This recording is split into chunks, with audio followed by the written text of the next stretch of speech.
warahmatullahi wabarakatuh. Di sini kami dari kelompok, nggak tahu ya kelompoknya, cuma kami dapat topik yaitu apa Mas Ribu? Apa tadi? Kontribusi pemuda dalam kemajuan bangsa. Nah, itu dia. Terus di sini saya sebagai moderator yang akan membawakan podcast ini, dan rekan-rekan saya ini akan juga sebagai narasumber. Oke. Sebenarnya perkenalkan, nama saya Ariel Arendra, saya biasa dipanggil Ariel. Untuk rekan saya Sebagai narasumber, dan perkenalkan nama saya Wat Alvan, biasa dipanggil Alvan. Perkenalkan, saya narasumber kedua. Nama saya Revo Ardiansyah Susanto. Oke, baik. Jadi kita langsung saja ke podcast santai, santuy, santai. Stop. Gimana Mas Aril? Sebentar. Oke, di sini saya buka dulu ya. For ini formal dulu. Assalamualaikum warahmatullahi wabarakatuh. Waalaikumsalam warahmatullahi wabarakatuh. Sebelumnya saya sampaikan terima kasih untuk kedua narasumber saya sudah datang Siap. dari jauh. Ya, Deket kok Mas. siap. Terus salam sejahtera untuk kita semua. Selamat datang di podcast Inspiratif kita. Hari ini kita akan membahas topik yang sangat penting, yaitu kontribusi pemuda dalam kemajuan bangsa. Bersama kita sudah ada ya tadi dua narasumber yang akan membawakan wawasan dan inspirasi, walaupun ya amatir di sini karena kami juga mahasiswa bukan dosen. Camkan itu. Terus mari kita mulai. Pemuda adalah pilar bangsa. Sejarah menunjukkan bahwa perubahan besar selalu diawali oleh semangat dan keberanian generasi muda. Nah, hari ini kita akan mendalami bagaimana kontribusi pemuda di berbagai bidang dan tantangan yang mereka hadapi. Sebelum kita masuk ke pembahasan lebih dalam, mari kita dengarkan dari narasumber kita tentang bagaimana sejarah telah mencatat peran pemuda dalam kemajuan bangsa. Dari masa perjuangan kemerdekaan hingga era digital saat ini, pemuda selalu menjadi motor penggerak perubahan. Apa saja bentuk kontribusi yang telah dilakukan dan bagaimana semangat itu bisa terus hidup di tengah tantangan zaman modern. Yuk, kita simak bersama penjelasan dari kedua narasumber yang perfect yang sudah saya datangkan dari jauh-jauh. Baik, silahkan. Siap Mas Arif. Tentang sejarah ya di sini ya. Pertama persoalan yang kita bahas. Persoalannya tentang sejarah ya. Dari zaman Budi Utomo, Sumpah Pemuda hingga Reformasi, pemuda selalu menjadi motor penggerak perubahan. Dan motor. Ya, bukan lah, beda dong. Oh, beda. Oke, siap. Yaitu mereka menjadi penggerak perubahan bangsa. Semangat dan ide-ide bagus, ide-ide cemerlang itu diciptakan oleh anak-anak bangsa yang baru, yang akan membawa kita ke titik yang lebih maju. Nah, anak-anak ini berkontribusi di berbagai bidang nih. Contohnya di pendidikan sekarang kita banyak lihat dosen-dosen muda, kita banyak lihat orang yang suka buat webinar itu banyak kan anak muda kan sekarang. Kita selalu melihat inovator muda lahir dari kampus-kampus Indonesia yang menghasilkan terobosan pada dunia akademik dan sosial yang membuat anak-anak Gen Z itu bisa berkembang dan bisa termotivasi. Adapun di teknologi, kita sudah ada penerapan untuk daya anak-anak muda, yaitu salah satunya itu ada Gojek, Nadiem Makarim, ada Ruang Guru yang diwadahi juga sama Nadiem, itu kan juga inovasi anak muda. Itu juga didasari dari anak-anak zaman now yang mau segalanya online kan. Nah, itu bukti nyata gimana anak muda itu bisa menciptakan perubahan besar dengan inovasi mereka sendiri. Terus di bagian sosial budaya, contoh, gak sedikit komunitas yang aktif di kegiatan-kegiatan sosial seperti pelestarian budaya, menunjukkan bahwa pemuda memiliki kepedulian yang tinggi terhadap lingkungan di sekitarnya. Jadi mungkin seperti digitalisasi di tempat wisata yang sudah kuno, Mungkin di museum-museum kita nggak perlu ke sana, udah tahu semua. Mungkin di Candi Borobudur kita semua via online. Dan yang lain-lain lah. Banyak inovasi anak muda sekarang. Oke, baik. Jadi bisa disimpulkan ya dari Bung Revo itu tadi bahwasanya pemuda untuk saat ini tuh sangat signifikan ya. Iya. Apa itu kontribusinya ke negara? terutama Kontribusinya bangsa? banyak, cuma memang kadang nggak kelihatan. Apakah masih- berhubungan dengan kurangnya apresiasi dari negara? Mungkin ya, karena dilihat-lihat pemerintah pun kurang didengarkan. kita kurang didengarkan dari segi aspek pendanaan, dari segi aspek aspirasi, keterlibatan pemerintah secara langsung. Itu mungkin jadi pandangan tersendiri ya. Maksudnya daripada pemerintah cuma menikmatin hasil, bisalah dibantu buat inovasi anak-anak muda ini. Nah, bagi pemerintah yang melihat podcast ini ya mau dengarkan ya, Bisa buat Bisa. gambaran. buat gambaran evaluasi buat sistem apresiasi atau pemerintahan untuk terus mendukung kontribusi pemuda ini. Dari Bung Alpan sendiri, Gimana Mas Ari? dari sejarah tadi kan Bung Revo telah menyinggung Budi Utomo. Untuk dari Mas Alpan sendiri, Bung Alpan, kira-kira sejarah kontribusi pemuda ini atau dari Sumpah Pemuda kah atau dari mana kah? Kalau menurut Bung Alpan sendiri, awal mulanya. Bahas awal mula langsung tantangan ya. Sejarah dulu aja. Sejarah dulu. Biar panjang podcastnya, dolar kita cari cuan. Wah. Kita jadi Biar ada iklan. Biar ada iklan masuk. Siap. Kita lihat dari sejarah di masa lampau ya. Terutama kita mengulik untuk Sumpah Pemuda sendiri, yang dimana di masa itu kita tahu bahwa Sumpah Pemuda merupakan semangat juang para pemuda kita itu sendiri. Nah, bagaimana mereka memperjuangkan di saat itu dan saat ini sangatlah jauh berbeda. Kenapa? Karena pada saat itu kita tidak hidup di masa era digital, Benar. yang dimana era digital saat ini sangat mempengaruhi dari segi mental, dari segi psikis terutama ya. Apalagi masa sekarang kita tahu bahwa era digital tidak lagi dari usia remaja, bahkan usia anak-anak pun sudah masuk ke era digital. Jadi mau tidak mau, mereka yang masih kecil kebanyakan tidak mengerti apa itu sebuah perjuangan, apa itu sebuah kontribusi untuk pemerintah. Dan kebanyakan di era digital saat ini mereka langsung menyimpulkan bahwa budaya Barat lebih cepat masuk melalui era digital. Jadi menurut saya mereka kurangnya literasi juga terhadap perjuangan yang para pahlawan udah perjuangkan hingga kita merdeka saat ini. Jadi kayak semisal lebih ke apa itu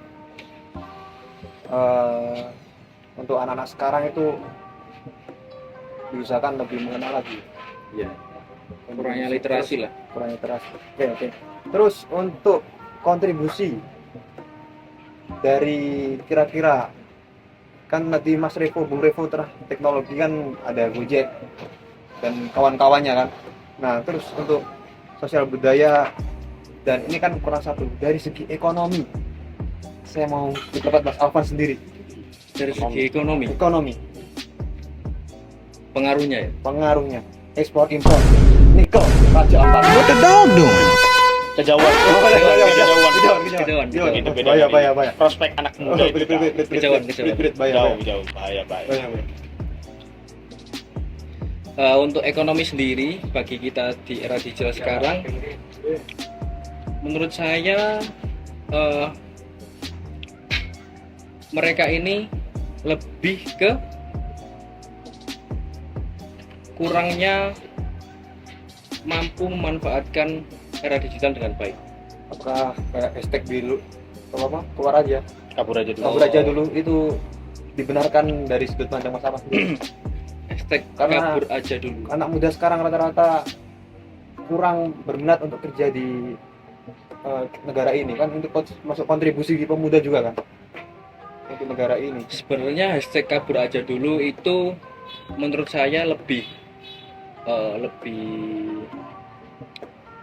memberikan pengaruh untuk orang-orang yang terdahulu, karena di era sekarang mungkin dia itu kalau misalkan memakai hashtag kabur aja dulu, apalagi di era digital ya, mereka itu kurangnya pengalaman. Jadi mau nggak mau kita kan kalau kabur aja dulu dengan lingkungan yang baru. Sedangkan di era saat ini mereka kebanyakan juga dari usia yang masih kanak-kanak itu kan udah memegang HP, jadi kurangnya bersosialisasi dengan masyarakat. Makanya saya tidak menyarankan untuk hashtag kabur aja dulu, karena kebanyakan dari era sekarang itu pengalamannya kurang untuk hashtag tadi. Mungkin tanggapan dari Bung Revo bagaimana dengan hashtag kabur aja dulu? Dari saya, kabur aja dulu itu sebuah apa ya, bentuk protes ya kalau buat saya. Karena apa? Karena di situ para anak muda menyimpulkan bahwa di sini tuh kita kekurangan lapangan kerja. Saya setuju kalau memang harus kabur aja dulu, tapi dengan catatan syarat harus punya persiapan. Jadi ketika kamu berpikir kenapa orang bisa kabur aja dulu, itu karena mereka sudah siap. Mereka sudah ada bekal, mereka sudah ada tujuan, mereka sudah ada backup.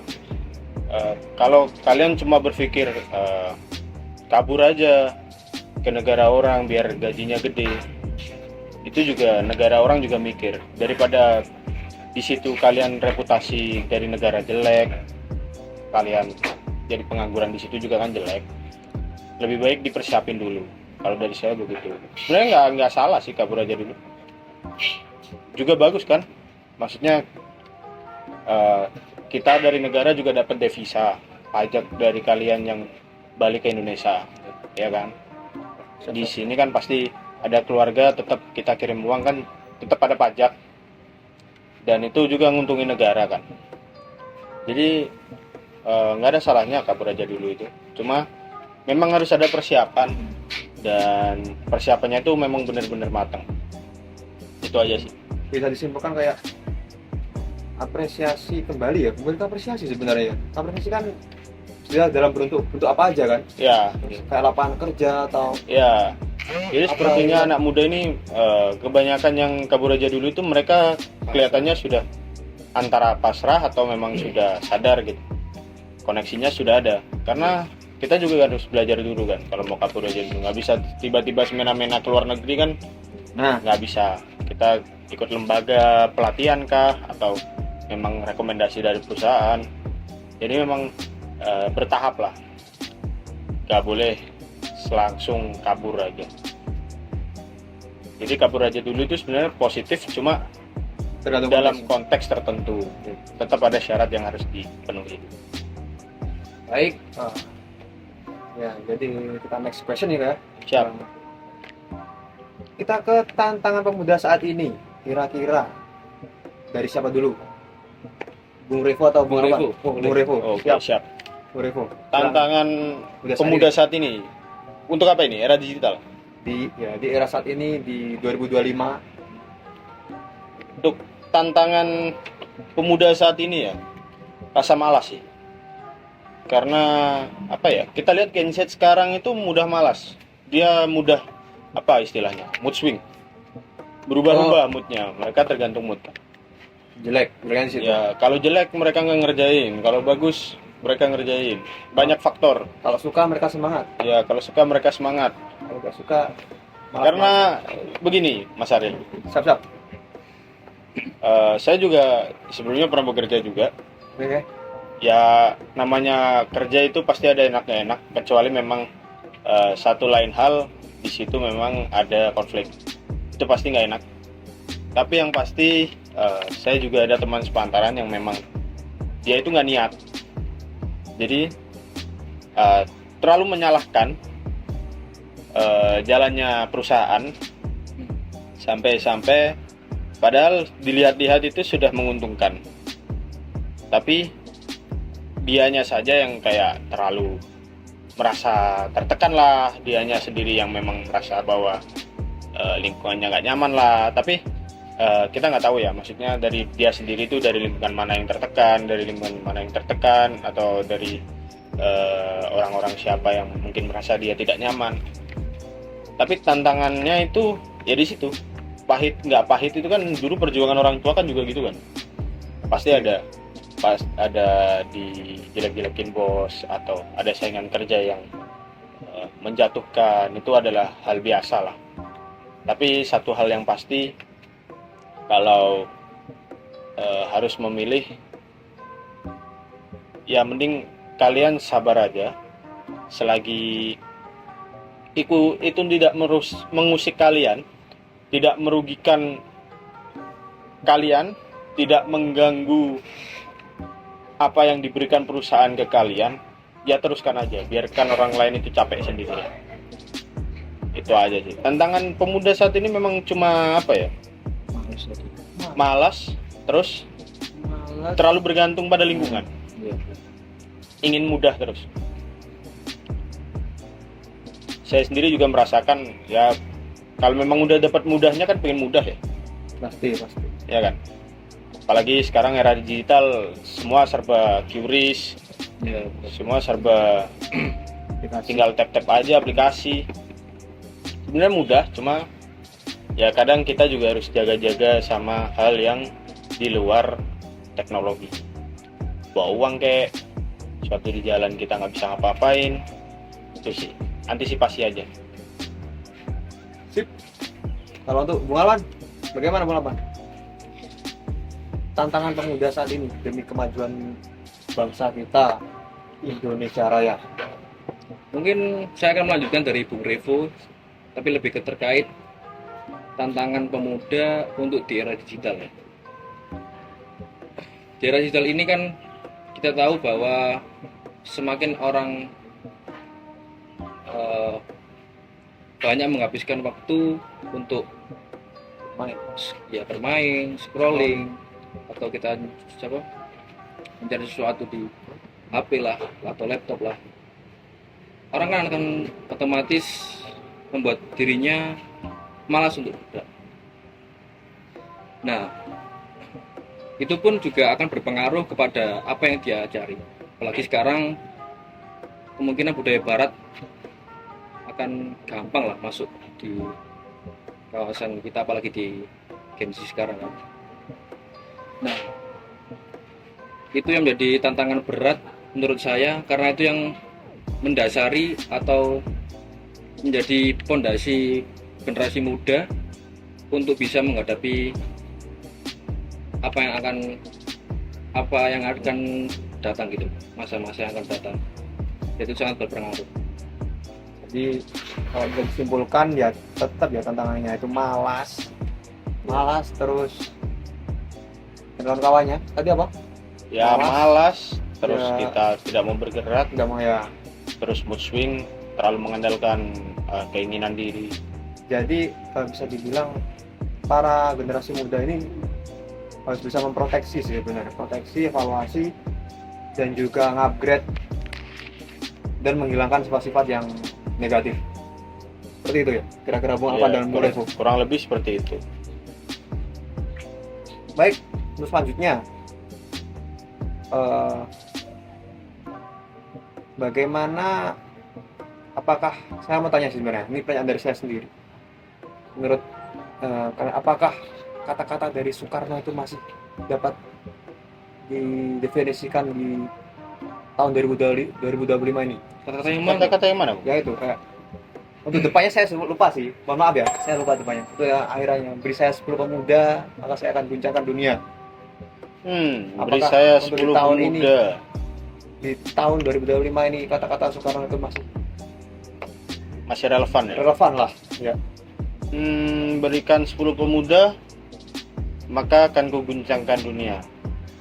Kayaknya sekarang nggak perlu mas, cukup beri 5 pemuda kompeten, maka kita majukan Indonesia. Apaan? Gimana Mas Alwan? Bung, 10 pemuda ya? Kurang? Sebenarnya nggak kurang. Siapa? Cuma kita tidak bisa memastikan 10 pemuda itu di era sekarang bisa seberpengaruh itu, karena kita harus gimana ya, pemuda sekarang kan kebanyakan itu bukan karena pengalaman, karena kebanyakan kan pengaruh dari budaya-budaya sekarang. Jadi walaupun kita butuh 5 pemuda atau sampai 10 pemuda, kita harus benar-benar memastikan bahwa pemuda itu berkompeten apa enggak. Jadi itu pendapat dari Bung Revo dan Bung Alvan ya. Kita lanjut untuk pembahasan kita yang terakhir, yaitu solusi dan ajakan untuk generasi muda supaya dapat memajukan bangsa. Itu seperti apa solusinya? Mungkin bisa dimulai dari Bung Alvan, gantian kita. Solusi dan ajakan di era sekarang ya Mas ya? Di era sekarang ataupun nanti masa depan lah kira-kira. Untuk solusi dan ajakan menurut saya para pemuda itu sebenarnya dari awal dia, untuk kita bahas tentang lingkungan ya, lingkungan pemuda itu sendiri. Kalau dia dari awal emang basicnya atau dasarnya bisa memilah dan memilih teman yang emang bisa membangkitkan atau malah bisa menjerumuskan. Nah, itu sebenarnya yang paling penting di era sekarang. Apalagi era digital, biasanya itu era digital meluas itu terkait dengan teman yang kita temui sehari-hari. Dia kan biasanya sharing-sharing. Nah, kalau teman yang membangun biasanya kan sharing-sharing hal yang positif. Kalau teman-teman yang emang biasanya menjerumuskan, kita akan terus menjerumuskan. Baik, dari Mas Ahmad sendiri berarti pintar-pintar para generasi muda ini untuk memilah relasi ya, teman ya. Benar-benar. Untuk Bung Revo sendiri, solusi serta ajakan untuk generasi muda selalu berkontribusi Solusi pada bangsa. buat anak-anak muda, jangan mudah gengsi. Itu satu ya. Karena generasi Z ini kita lihat banyak orang gengsi. Lulusan kuliah, lulusan S1 sarjana nggak mau kerja serabutan, nggak mau digaji di bawah UMR, ya mau gimana? Namanya kerjaan kan Kalau adanya itu, tergantung koneksi dan tergantung kita sendiri. Selama kita sarjana itu, apa aja sih yang kita lakukan, apa aja yang bisa dilirik sama perusahaan, itu yang harus kita tingkatin ya. Jadi jangan cuma kuliah pulang. Aku juga kuliah kan kadang gimana ya, pengen rasanya pulang, tapi akhirnya semester ini cobalah kita bersosialisasi sama yang lain, kita bentuk relasi sama teman-teman yang lain, sama kakak tingkat yang lain, biar ketika ada lowongan pekerjaan itu bisa lah kita ditarik ke orang itu, sudah bisa percayalah, karena tetap perusahaan akan mendahulukan rekomendasi dari orang yang sudah bekerja di situ dan kinerjanya bagus. bener Iya banget. kan? Bener banget. Dari situ saja udah kelihatan. Berarti kan yang kita cari selama ini itu relasi dan portofolio kita sendiri serta keaktifan kita saat menjadi sarjana. Jadi sarjana itu bukan cuma gelar. Sarjana itu pembuktian apa saja yang kalian lakukan dalam waktu 4 tahun itu. Tuh. Baik. Ya, jadi jangan gengsi, karena mau gaji sekecil apapun itu tetap banyak ya, namanya uang ya. Ya walaupun Kita nggak munafik kan? ya kita nggak munafik, walaupun kadang memang nggak setimpal. Ya. Memang kita merasa nggak setimpal. Cuma jalanin aja dulu daripada apa ya? Karena kepercayaan orang itu bisa hilang gitu aja karena uang. Ya kan? Jadi jangan sampai kalian karena uang segini kalian malah mengkhianati perusahaan kalian sendiri. Itu aja sih. Untuk ajakan apa ya, ajakan buat anak-anak muda sekarang ya. Sering-sering sosialisasi buat anak-anak muda sekarang. Jangan cuma bangun relasi. iya, bangun relasi. Jangan cuma di rumah dan diem-diem aja. Bantu teman-teman yang ada, kita rangkul sesama. Buat ya kalau nggak buat negeri ini ya buat diri sendiri lah. Tapi kita saling membantu. Cukup itu sih kalau dari saya, solusi dan ajakan. Baik. Sangat-sangat inspiratif nih. Harus diimplementasikan lagi ya ajakan-ajakan dan solusi-solusi dari Iya. Bung Alvan dan Bung Revo. Dan juga ada satu pertanyaan tambahan. Bagaimana kalian menanggapi tentang generasi muda yang cenderung lebih mengurung diri? Dalam bahasa anak keren sekarang adalah introvert. Introvertnya. Terus ada lagi yang lebih terbuka atau senang bergaul, extrovert. Nah itu bagaimana tanggapan dari kalian sendiri? Mungkin dari Bung Alvan. Jadi yang ditanyakan dua ini Mas ya. Nah, tanggapan aja introvert sama extrovert. Ya. Kira-kira dari kedua narasumber kita ini lebih bagaimana lah pendapat anak muda itu yang introvert itu seperti apa, extrovert itu seperti apa, dan apa solusi untuk anak yang kira-kira yang kurang lah dalam segi dua itu. Untuk anak yang introvert sendiri, introvert kan dalam artian dia mengurung diri sendiri. Ya, Entah berapa lama dia mengurung, yang pasti kebanyakan orang introvert itu mengurungnya terlalu lama. Ya, betul nggak Mas? Benar, karena dia mengecam dirinya introvert. Nah, sebenarnya dampak negatif introvert itu lebih banyak daripada dampak positifnya, karena dia tidak berani keluar dari zona nyamannya sendiri. Karena kita tahu kehidupan di luar sana, kehidupan di luar rumah lah katakanlah, itu lebih keras, apalagi nanti dia pada usia yang mencapai dia harus bekerja dengan orang yang introvert, maka itu sangat berpengaruh. Apalagi dengan pengalaman yang kurang, apalagi dengan relasi sosial yang kurang, itu menurut saya sangat berpengaruh. Karena kita kan ngobrol kan bukan hanya dengan satu atau dua orang yang sama, tapi kan banyak orang yang kita ajak bicara. Nah, untuk yang ekstrovert sendiri itu sebenarnya lebih banyak positifnya, tapi dari segi negatif mereka harus bisa ini sih, membentengi diri sendiri sampai mana dia se-ekstrovertnya itu. Jangan sampai dengan ekstrovert dia itu menjadi lingkungan itu bukan lingkungannya positif, tapi bisa dikatakan lingkungan yang Toxic.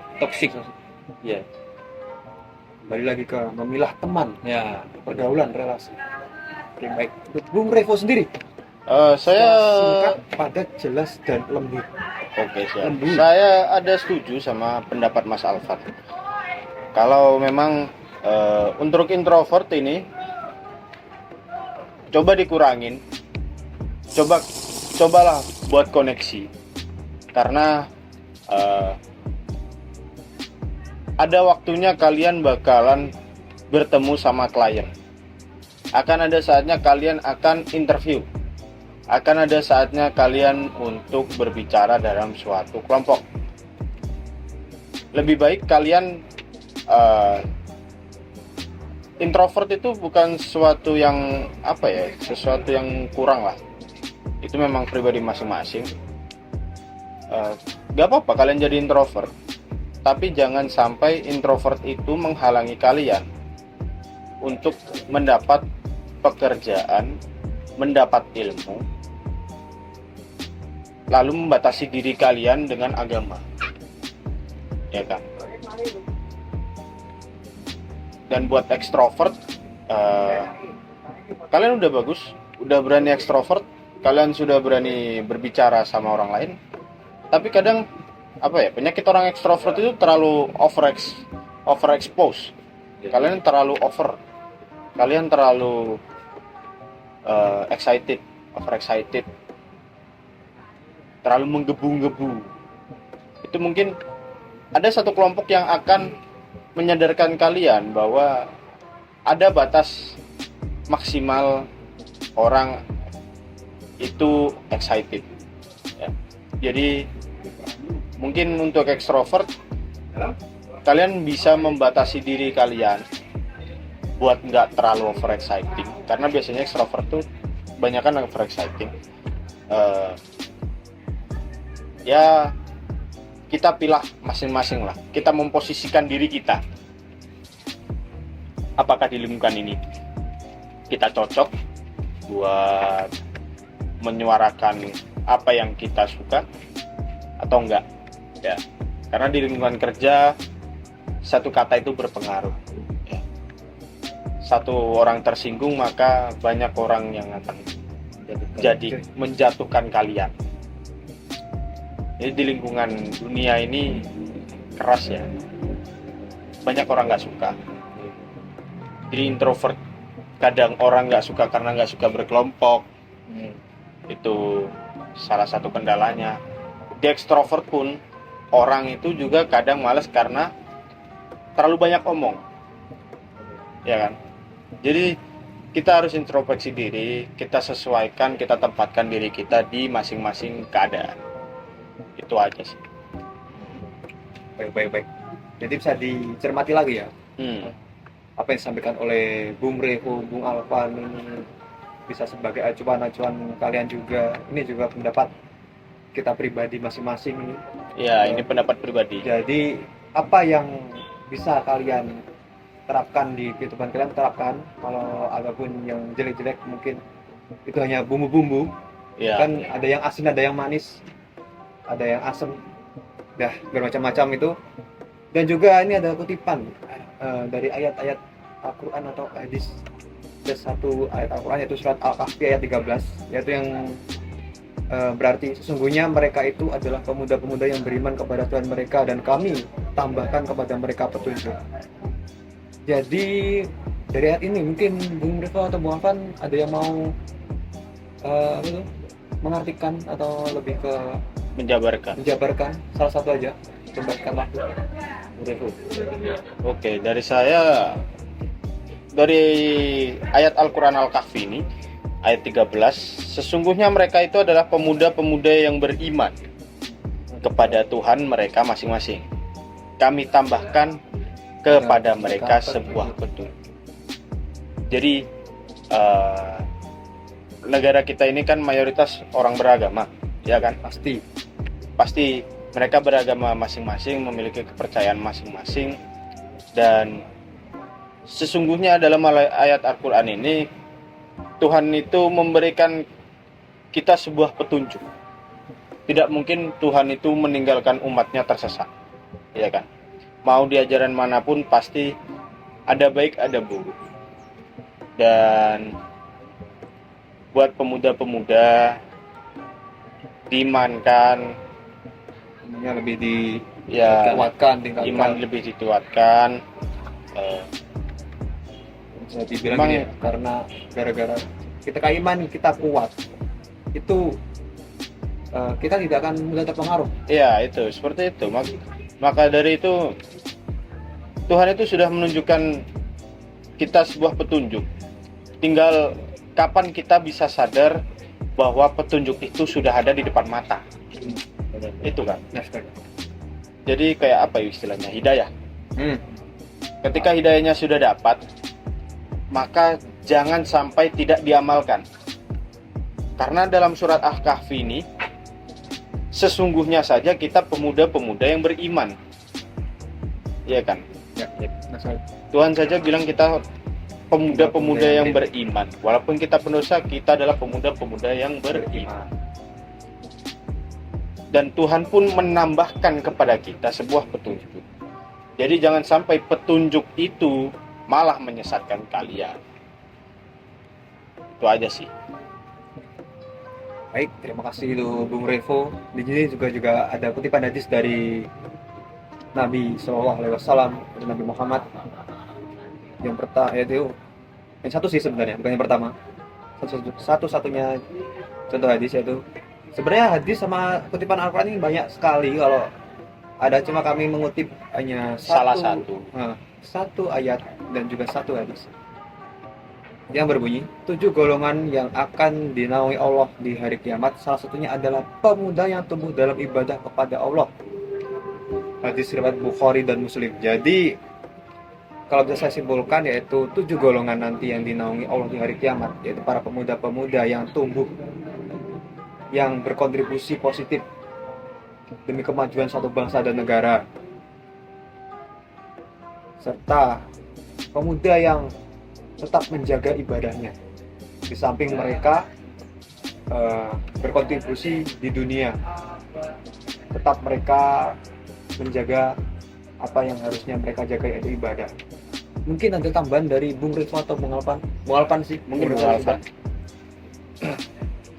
Dari hadis yang Mas Aril baca ya, salah satunya adalah pemuda yang tumbuh dalam ibadah kepada Allah. Yang ditangkap di sini adalah pemuda yang tumbuh dalam ibadahnya. Namun dalam artian tumbuh dalam ibadahnya, dia tidak melulu tentang ibadah. Ibadah yang menggebu-gebu juga tidak baik. Misalnya kita kalau minum air, kalau kita terus minum air kan Diminum. Kesel. kesel. kebung, Kembung. Ya, kita kesel. kebung, akhirnya keluar. Membas ya. Basi. Sip. Lanjut. Nah, namun ilmu juga, kita juga perlu ilmu itu. Jadi kita tidak melupakan ilmu, tidak melupakan ibadah. Walaupun di saat kita memperoleh ilmu tersebut, selama perjuangan sampai kita mendapatkan ilmu setinggi-tingginya, kita mengalami naik turun, ada suka, ada dukanya. Namanya juga manusia akan terus berkembang dan memperbaiki kesalahan.